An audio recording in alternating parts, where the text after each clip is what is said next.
Cyber నేరాలను అరికట్టడానికి పోలీసులు పటిష్టమైన చర్యలు చేపడుతున్నారు.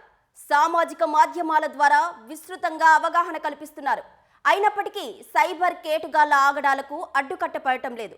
ఎంత కట్టడి చేసినప్పటికీ పుట్టగొడుగుల్లా పుట్టుకొస్తున్నారు. అందిన కాడికి దోచుకుంటున్నారు. ఈ మోసగాళ్లు ప్రజలను బురిడి కొట్టించడానికి ఎలాంటి వ్యూహాలతో వస్తున్నారు, ఎలాంటి జాగ్రత్తలు తీసుకోవాలో ఈ కథనంలో తెలుసుకుందాం.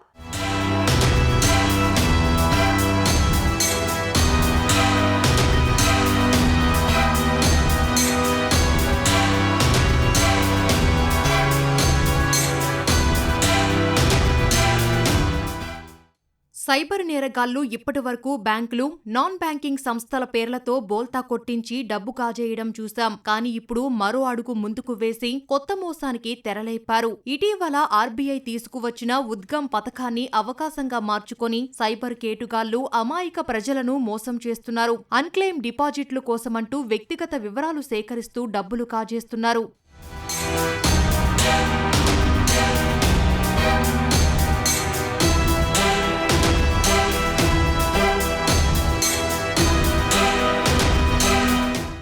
రెండు నుంచి 10 ఏళ్ల వరకు ఉపయోగంలో లేని బ్యాంకు ఖాతాల్లోని డబ్బును క్లెయిమ్ చేసుకోవడానికి ఆర్బీఐ ఉద్గమ్ స్కీమ్ను ప్రారంభించింది. అన్క్లెయిమ్డ్ డిపాజిట్లపై అవగాహన కోసం ఆర్బీఐ వినియోగదారులకు సందేశాలు పంపిస్తోంది. ఆర్బీఐ లాగే సైబర్ నేరగాళ్లు కూడా ప్రజలకు ఎస్ఎంఎస్లు, వాట్సాప్లో మోసపూరిత లింకులతో సందేశాలు పంపిస్తున్నారు. పొరపాటున ఆ లింక్ క్లిక్ చేస్తే నకిలీ వెబ్సైట్ ద్వారా వ్యక్తిగత వివరాలు సేకరించి ఖాతాలు ఖాళీ చేస్తున్నారు.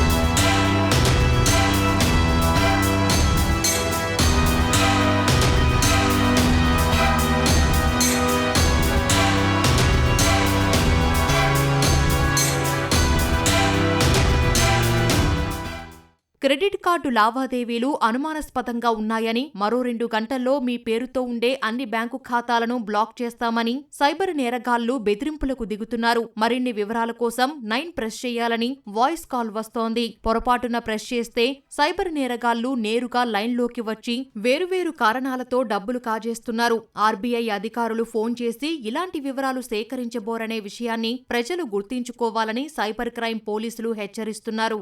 గత 10 సంవత్సరం నుంచి సైబర్ క్రిమినల్స్ మన జీవనంలో జరుగుతున్న కొన్ని సందర్భాలని వాళ్ళు మోసం చేయడానికి యూజ్ చేస్తూనే వస్తున్నారు. చాలా మంది వాళ్ళ వలలో పడుతున్నారు. ఈ మధ్యలో ఆర్బీఐ దాని పరిధిలో ఉన్న బ్యాంక్స్ కి మీ దగ్గర ఉన్న అన్క్లెయిమ్డ్ డిపాజిట్స్ కావచ్చు, అకౌంట్ హోల్డర్స్ లో ఉన్న అమౌంట్ ని క్లెయిమ్ చేయడానికి ఒక కొత్త సిస్టమ్ తీసుకురావడం జరిగింది. సో దాన్ని కూడా సైబర్ క్రిమినల్స్ దాన్ని యూజ్ చేసుకున్న మీ అకౌంట్ లో డబ్బులు ఉంది, ఆ పేరుతో ఉంది, ఆ ఏరియాలో ఉందని చెప్పి మీకు వల వేసే ప్రమాదం ఉంది. ఎందుకంటే అంతకుముందు కూడా ఇన్సూరెన్స్ పేరుతోని మీ యొక్క బ్యాంక్స్ పేరుతో కూడా చాలా మోసం చేశారు. దీన్ని కూడా వాళ్ళు యూజ్ చేసుకునే అవకాశం ఉంది. సో మీకు ఎవరైనా మీకు ఆ అమౌంట్ కావాలంటే మీ అకౌంట్ లో 1 లక్ష ఉంది, 2 లక్షలు ఉంది, 3 లక్షలు ఉంది, నేను ఏపీకి ఒక ఫైల్స్ పంపిస్తాను, క్యూఆర్ కోడ్ పంపిస్తాను అని చెప్పి, లేదంటే ఓటీపీ పంపిస్తానని చెప్పి ఏదో ఒక మీకు వాళ్ళు కొత్త సిస్టమ్ తీసుకొస్తారు. మీరు ఎవరు కూడా వాళ్ళ వలలో పడొద్దు. ఫోన్ వస్తే మీరు మళ్ళీ చెక్ చేసుకోండి. చెక్ చూసిన తర్వాతనే మీరు చేసుకున్నారు. ఎందుకంటే ఏ బ్యాంక్ వాళ్ళు కూడా మీ యొక్క అకౌంట్ కోసము మీకు ఫోన్ చేయరు. అందరు కూడా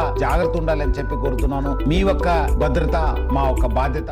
అన్క్లెయిమ్డ్ డిపాజిట్ల కోసం వెబ్సైట్లను నమ్మకుండా నేరుగా సంబంధిత బ్రాంచీలకు వెళ్లాలని పోలీసులు చెబుతున్నారు. సైబర్ నేరగాళ్ల చేతిలో మోసపోతే వెంటనే 1930 టోల్ ఫ్రీ నంబర్ లేదా www.cybercrime.gov.in ద్వారా ఫిర్యాదు చేయాలని సూచిస్తున్నారు.